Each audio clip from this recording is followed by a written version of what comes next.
الحمد للہ وکفى وسلام علی عباده الذین اصطفى خصوصا علی سید الورى محمد المصطفى الذي كان نبيا وآدم بين الطين والماء وعلى آله وأصحابه أولي الصدق والصفاء وعلينا معهم إلى يوم الجزاء أما بعد فأعوذ بالله من الشيطان الرجيم بسم اللہ الرحمن الرحیم النبی اولی بالمؤمنین من انفسهم وازواجه امہاتهم صدق اللہ مولانا العظیم ان اللہ وملائکتہ یصلون علی النبی یا ایھا الذین آمنوا صلوا علیہ وسلموا تسلیما اللهم صل وسلم على سيدنا ونبينا محمد وعلى آل سيدنا وحبيبنا ومولانا محمد وبارك وسلم عليه صلاة وسلام عليك يا سيدي يا رسول الله وعلى آلك وأصحابك يا سيدي يا حبيب الله. حضرات گرامی، اللہ کریم جل شانہ رب العالمین احکم الحاکمین نے قرآن مجید فرقان حمید میں ارشاد فرمایا ہے کہ نبی جو ہے وہ تمہاری جانوں سے بڑھ کر تمہارا مالک ہے. النبی اولی بالمؤمنین من انفسهم، نبی مومنوں کی جانوں سے بڑھ کر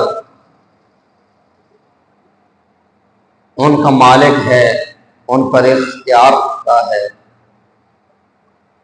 وَأَزْوَاجُهُ أُمَّهَاتُهُمْ، اور نبی کی جو ازواج ہیں وہ مومنوں کی مائیں ہیں. اللہ کریم جل شانہ نے نبی رحمت امام الانبیاء صلی اللہ علیہ وسلم کے حوالے سے یہ اعلان فرمایا ہے کہ مومن جتنا اپنی جان پر خود اختیار رکھتا ہے، ایک مومن اپنی جان پر جتنا خود مالک ہے، ملک رکھتا ہے، اس کی جان کا اس سے بڑھ کر مالک اور مختار اللہ کے حبیب محمد رسول اللہ صلی اللہ علیہ وسلم کی ذات. جب جان پر، مومن کی جان پر اس سے بڑھ کر اللہ کے نبی اگر اختیار رکھتے ہیں تو باقی ساری چیزیں انسان کو اپنی جان کے بعد ہی ہوتی ہیں. اولاد، مال، جائیداد، کاروبار، عزیز، رشتہ دار، سب یہ انسان کو اپنی جان کے بعد ہی پیارے ہوتے ہیں. اپنی جان انسان کو سب سے زیادہ عزیز ہوتی ہے. یہی حقیقت ہے، اور قرآن نے بھی اس کو جگہ جگہ بیان فرمایا ہے.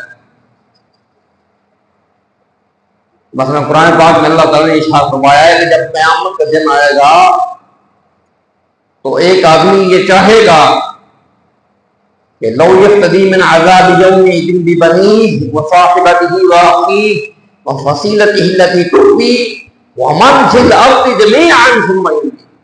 انسان یہ چاہے گا کہ کاش آج کے دن اس آخرت کے جہنم کے عذاب سے میری اولاد میرا فدیہ بن جائے.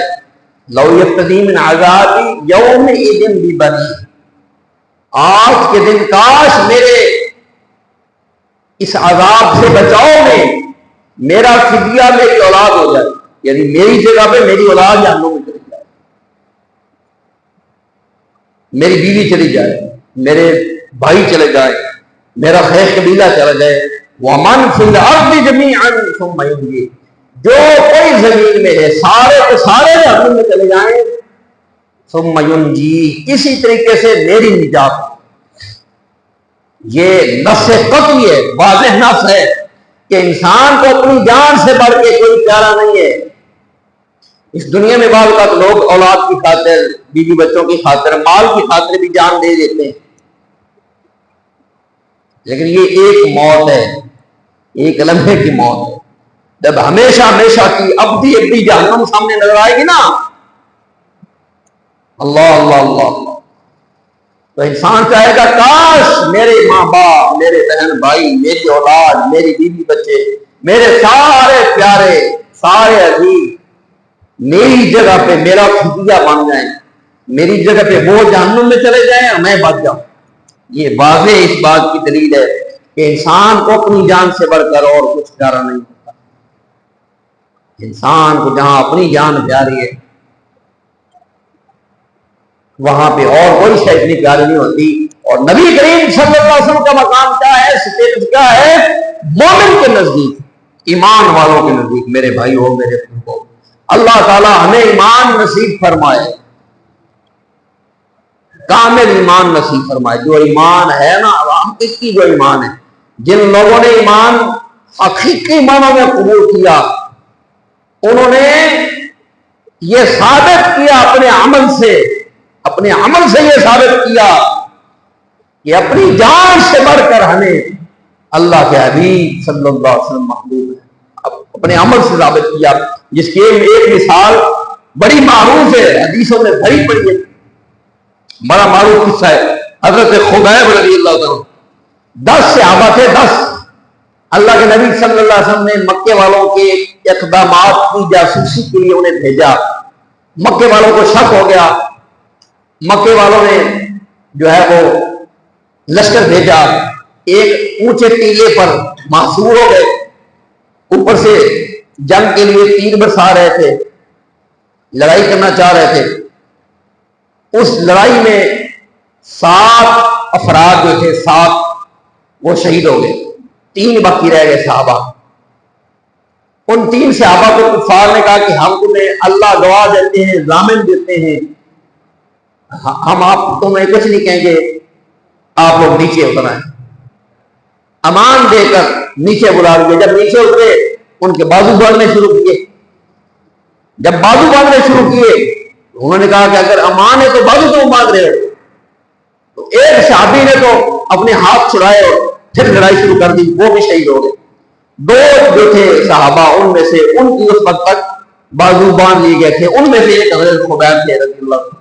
حضرت خبیب رضی اللہ تعالیٰ عنہ کفار کے قید میں چلے گئے، اور کفار کی قید میں آپ کے ساتھ انتہائی ناروا سلوک کیا گیا، بہت مارا گیا۔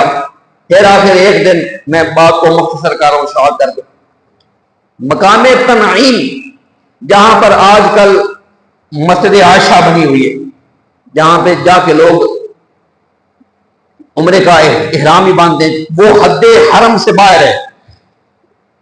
تنعیم جو مقام تنعیم ہے نا، وہ حرم میں نہیں ہے، وہ حل میں ہے۔ تو یہ مکے والے اب دیکھیں ان کی دینداری، کتنی دینداری ہے۔ وہ کہتے ہیں کہ چونکہ ہم نے ایک ناحق جان کو مارنا ہے، اس لیے ہم حد حرم میں یہ کام نہیں کریں گے، حرم سے باہر جائیں گے۔ دیکھیں کیسی دینداری ہے۔ ظلمن ایک بندے کو، اللہ کے بندے کو، نیک بندے کو، آدمی کو قتل کرنا چاہ رہے ہیں، شہید کرنا چاہ رہے ہیں، لیکن دین کا اتنا اہتمام ہے کہ کہتے ہیں کہ یہ کام ہم حد حرم میں نہیں کریں گے، اس لیے اس کو حرم سے باہر لے کے جائیں گے۔ تو مقام تنعیم پر لے گئے، مقام تنعیم پر لے جا کر وہاں پر سولی جو تھی وہ ٹنگی ہوئی تھی، سولی پہلے ہی سے سولی تیار تھی۔ حضرت خبیب کو وہاں پر لے کر جایا گیا، آپ نے اپنی آنکھوں کے سامنے سولی کو دیکھا، اللہ اکبر، آنکھوں سے سولی کو دیکھا، اور آس پاس پورا مکہ شہر سارے لوگ تماشا دیکھنے کے لیے گئے، وہاں پر موجود ہیں، سامنے سولی ہے۔ اب دیکھیں اس مقام پر جناب ابو سفیان نے، جو اس وقت کافر ہوا کرتے تھے، یہ جملہ بولا ابو سفیان نے کہ خبیب، یہ اب تو تیرا دل یہ چاہتا ہوگا، اندر یہ آواز آتی ہوگی کہ کاش تیری جگہ پہ آج معاذ اللہ استغفر اللہ محمد صلی اللہ علیہ وسلم لٹکائے جاتے، سوری انہیں دی جاتی اور تو بچ جاتا۔ آج تو تیرے دل یہ چاہتا ہوگا۔ تو حضرت خبیب رضی اللہ تعالیٰ عنہ نے مخاطب کر کے فرمایا تمہیں اس محبت رسول کا اور ایمان کے جذبے کا اور ایمان کی طاقت اور پاور اور حقیقت کا کیا علم، تمہیں کیا پتا؟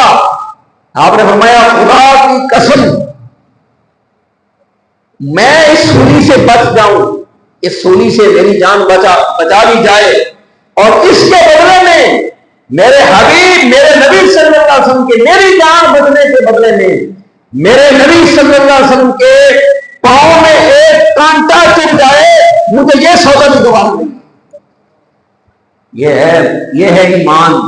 النبی اولا بالمؤمنین من انفسہم، اسے کہتے ہیں میری جان بچ جائے اور اس کے بدلے میں میرے حبیب کو میرے مقام پر میری جگہ پر سوری کرنا تو دور کی بات ہے، میری جان بچ جائے اور اس کے مقابلے میں اس کے بدلے میں میرے حبیب کے پاؤں میں صرف ایک کانٹا چلے، مجھے یہ سودا بھی گوارا نہیں۔ اور پھر سوری کیسے دی؟ آپ کو یہ کہا گیا بتاؤ پھر یہ آخری خواہش ہو، آپ نے فرمایا کہ 2 رکعت نماز پڑھنا چاہتا ہوں، انہوں نے اجازت دی، آپ نے 2 رکعت نماز پڑھی، اس کو جلدی مکمل کیا، اور نماز مکمل کرنے کے بعد آپ نے کہا زندگی میں نماز کا ایسا ثواب ایسا مزہ کبھی نہیں آیا جو آج آ رہا تھا، لیکن آپ نے فرمایا میں نے نماز کو اس لیے جلدی مکمل کیا ہے، زندگی میں کبھی اتنی جلدی نماز نہیں پڑھی، آج ثواب بھی بہت آ رہا تھا، مزہ بھی بہت آ رہا تھا نماز کا، لیکن جلدی اس لیے ختم کر دیا ہے کہیں تم لوگ یہ نہ سمجھو کہ موت کے ڈر کی وجہ سے سجدہ لمبا کر دیا ہے، نماز جلدی کر۔ اللہ اللہ، کیسے لوگ تھے! یہ باتیں کرنی آسان ہے اور سننی آسان ہے، سننے میں بڑی مزیدار لذیذ لگتی ہیں، عمل کرنا پڑے تو ہم چنگے بڑے ہٹے کٹے ہو کے نماز کو میرے نہیں جاتے، عاشق رسول ہیں ہم، عاشق رسول تو ہم پکے، اس سے چھوٹا ہمیں جو سرٹیفکیٹ درجہ وہ ہم لینے کے لیے تیار نہیں ہیں، یہ اس سے کم درجہ نہ وہ ہمیں قبول نہیں ہے، اس سے بڑا کوئی ہو تو ٹھیک ہے، ورنہ یہ جو ٹائٹل ہے اس سے کم ٹائٹل ہم لینے کے تیار نہیں، پکے عاشق ہیں ہم۔ اللہ ہمارے حال پر رحمت فرمائے۔ سامنے سولی ہے، جنا کہہ رہے میں نماز پڑھتا ہوں، نماز ایسے جس کو سولی دیکھ کر بھی نماز نہیں بھولی، اس کی نماز کا اس کے سجدے کا کیا عالم ہوگا۔ اور سولی بھی اس انداز میں یہ سولی ہے اور آس پاس 50 بندے ہاتھ میں نیزہ لے کے کھڑے ہیں، جن کے بارے میں طے یہ ہے کہ جیسے ہی سولی پہ لٹکایا جائے 50 نیزے چاروں طرف سے خبیب کے جسم کے اندر آر پار کر دینے، نیزے لے کے کھڑے ہوئے ہیں۔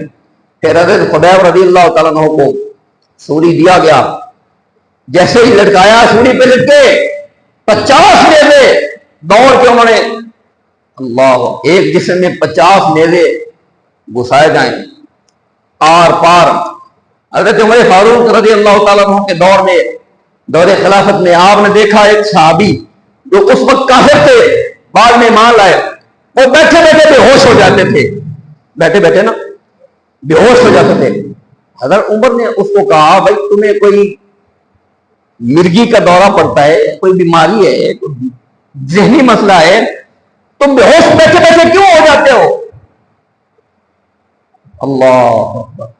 تو انہوں نے کہا اے حضرت عمر امیر المومنین، مجھے اور کوئی مسئلہ نہیں، کوئی بیماری نہیں، کوئی مرگی کا دورہ نہیں پڑتا، صرف ایک مسئلہ ہے کہ جب خبیب رضی اللہ عنہ کو سولی دی گئی اور 50 نیزوں والوں نے نیزے اس کے اندر پیوست کیے، میں نے وہ منظر اپنی آنکھوں سے دیکھا، اس وجہ سے جب بھی میرا وہ منظر ذہن میں آتا ہے میں بے ہوش ہو جاتا ہوں، وہ منظر تصور کر کے۔ اللہ تو میرے بھائیوں، میرے بزرگوں، میرے دوستوں، جن لوگوں نے واقعی دل سے ایمان، جن کے اندر ایمان پیوست ہوا اور جنہوں نے واقعی ایمان قبول کیا، ان کا یہ عالم تھا کہ جان نبی کریم صلی اللہ علیہ وسلم کی ذات پر وار دی، اور یہ جملہ بھی برداشت نہیں کیا کہ میری جان تو بچ جائے لیکن اس کے مقابلے میں میرے نبی صلی اللہ علیہ وسلم کے قدموں میں ایک کانٹا چبھے۔